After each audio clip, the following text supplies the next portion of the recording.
wouldn't be able to quote this thing verbatim even if I read it, but I would have mentioned the forklift.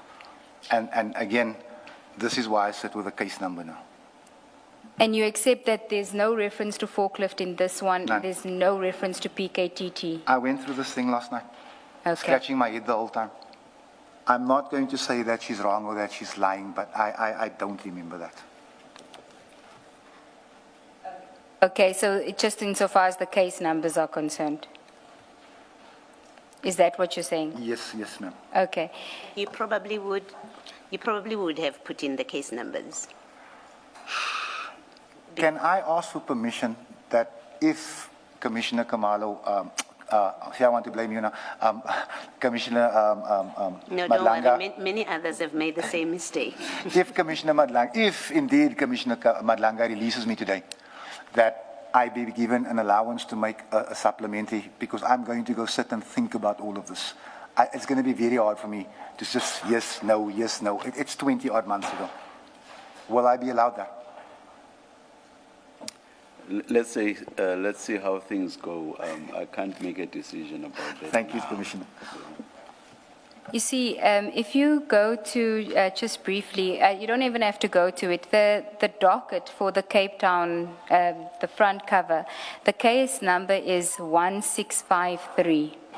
And in your document, it's missing the 1, so it's 653 instead of on page 512, that's section 27.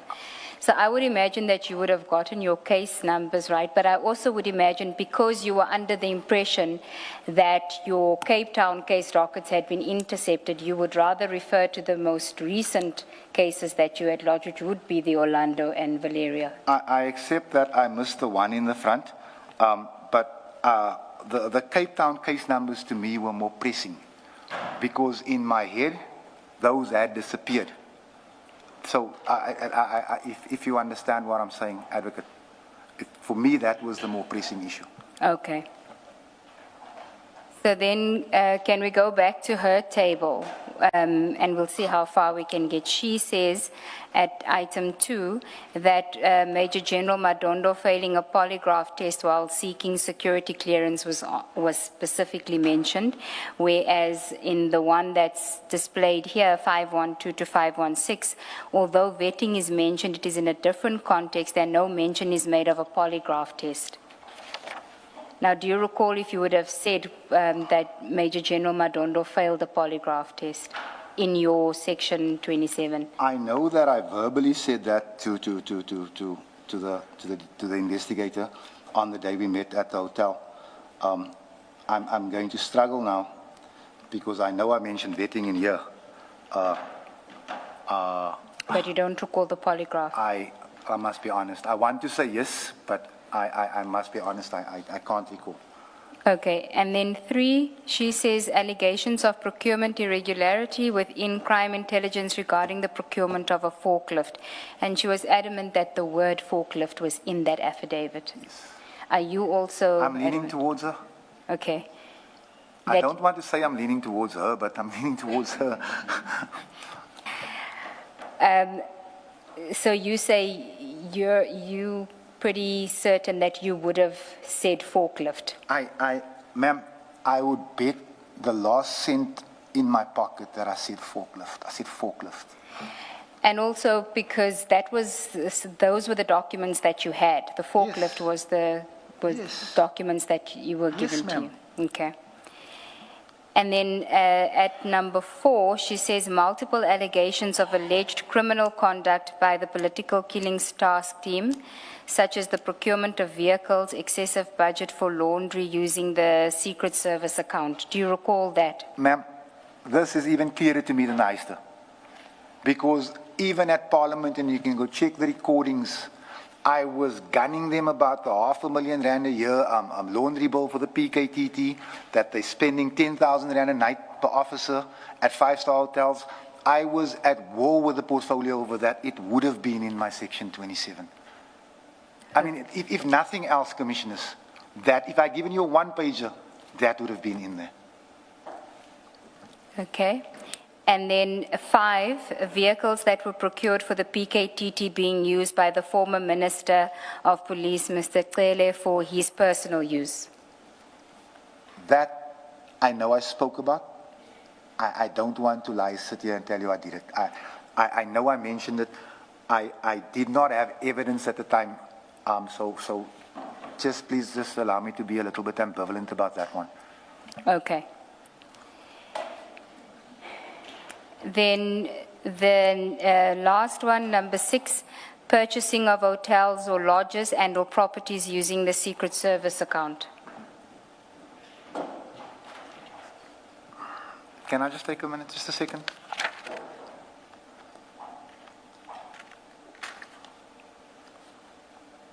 Advocate, will you allow me to leave a question mark there? Okay. Thank you. So in actual fact, you can't assist us as to whether this 512 to 516, you say you're certain that you mentioned forklift and PKTT and these allegations, but you don't know what this document is in, because there's some of it that was contained in what you recall handing over to Mr. Perumal, but some things that should be in there, allegations that you recall were in there, are not in there. Advocate, if I can tell you honestly, I'm probably the most confused person in this room right now, because this is making me question my own sanity right now, but I know I put those things in there. Okay.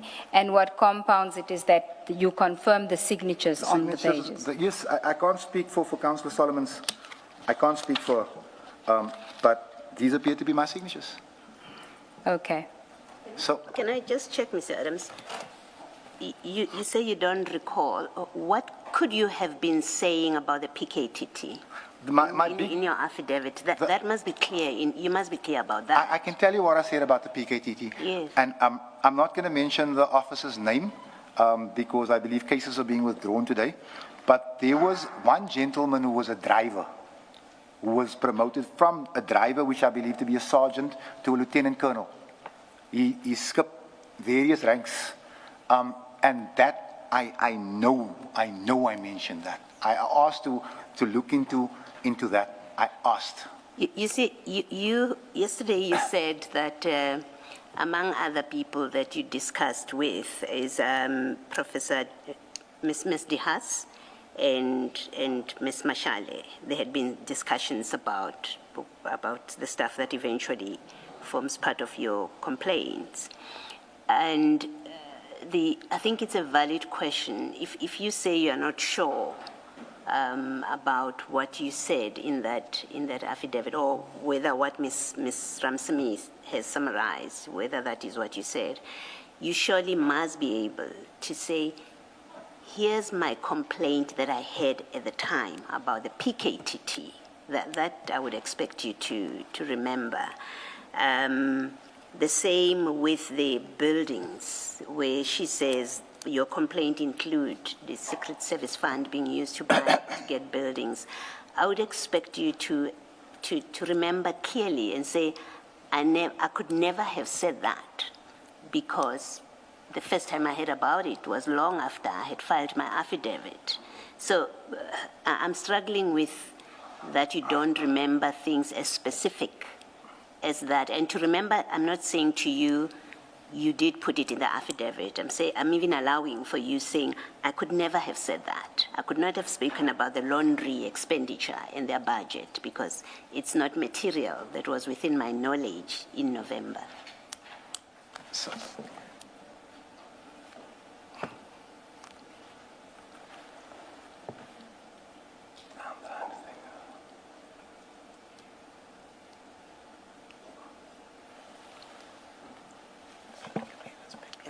Yes, you may.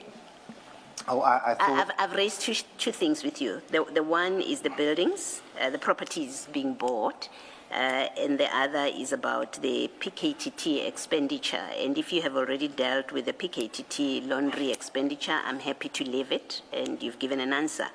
But the purchase of the buildings, you must remember whether you knew or didn't know, or had a gripe about it by November 2024. Commissioner, the reason I'm not saying that I did is because I want to be sure. If I tell you that it's in there, like, for example, the forklift, it's supposed to be in there.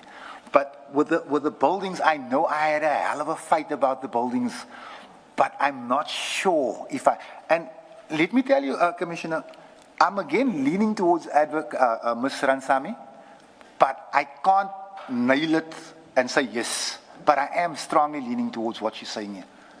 Thank you. I want to raise a few issues with you, Mr. Adams. I don't remember if I greeted you. Good morning. Good morning, sir. Looking at this affidavit on 512, you say the one that you provided to IDEC made mention of the PKTT and the forklift, right? And we can see that this one does not. Please don't nod, please answer so that... I'm acknowledging as you speak, Yes, sir. the That's for transcript, myself. yes. Sorry, I thought you're still talking. No, Sorry, that is Commissioner. fine. So this affidavit we're looking at then cannot be the one that you gave to IDEC on the 21st of November 2024, because according to you, the one that you gave to IDEC had in it PKTT and it had a reference to the forklift. Now, the follow-up question is, where does this one come from? The one that we're looking at, if it is not the one that you gave to IDEC in November 2024, where does this one come from? I think Andrea Johnson is best placed to answer that, sir. But it has your signature. That is what, it's making me feel like I'm insane. Yes. If indeed I was part of whatever's going on here, I would sit here and own this is my affidavit. Yes, no, I did not mention PKTT. No, I did not mention the forklift. But this thing, this is not everything I put in there. Did you do two Section 27 affidavits? I did not sign the one because I wasn't happy with it, because I put in words like heister instead of forklift.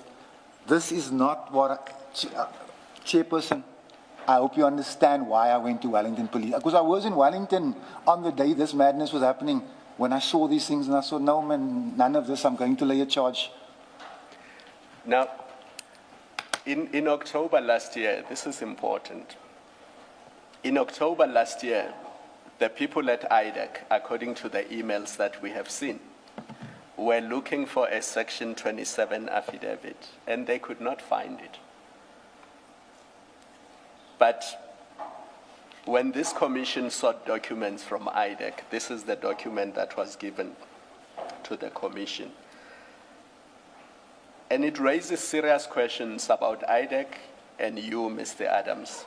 And the question in relation to you is this: did you, after October 2025, sign a Section 27 affidavit and backdate it? No, Chairperson, and you will understand why later.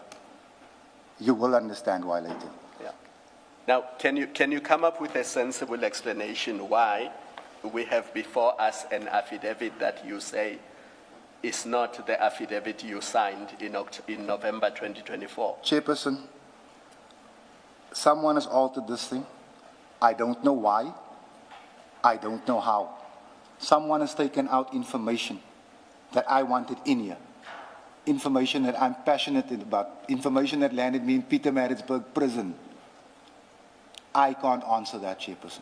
How do you explain your signature? I can understand if somebody forged the document as you allege, or they did something sinister. Advocate Ngube took you through every page and asked you if those are your initials, and you confirmed that those are your initials.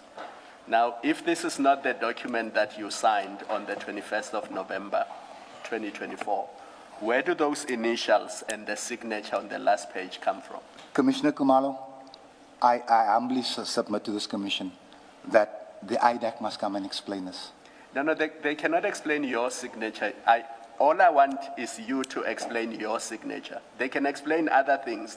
They can explain why what you say was in the affidavit is not there. But for now, I want you to focus on the signature, which you say is yours. Unless you say to us that is also a forgery. I am leaning that way, and I think it is, but I don't want to make accusations. But this, look, advocate, sorry to say, look, I have a scribble of a signature, as you can see in my affidavit also. But do you I would assume somebody tampered. do you remember initialing this document that we see in front of us?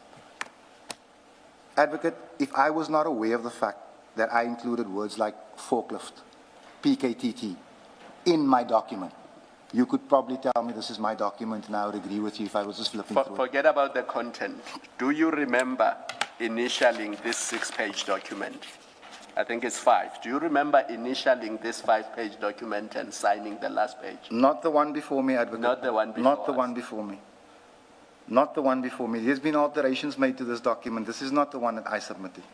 So you say somebody you don't know who altered this document. Chairperson, that is clear from where I stand. Unless I've gone mad, unless I'm misreading the thing that I typed, but I'm not mad. I know it was in there. These are two things that, as I say, I'm passionate about. I've been fighting it, and it's not there, and it makes no sense. It makes no sense. I don't know why they would want to take it out. Do the charges that you say you've laid against IDEC relate to this affidavit as well? Chairperson, at the time when I see that, I don't think that I've gone through this affidavit. My charges relate to the way they handle my case. Oh, but when I speak to the investigating officer, Okay. this will certainly be one of the things that I raise. All right. Thank you.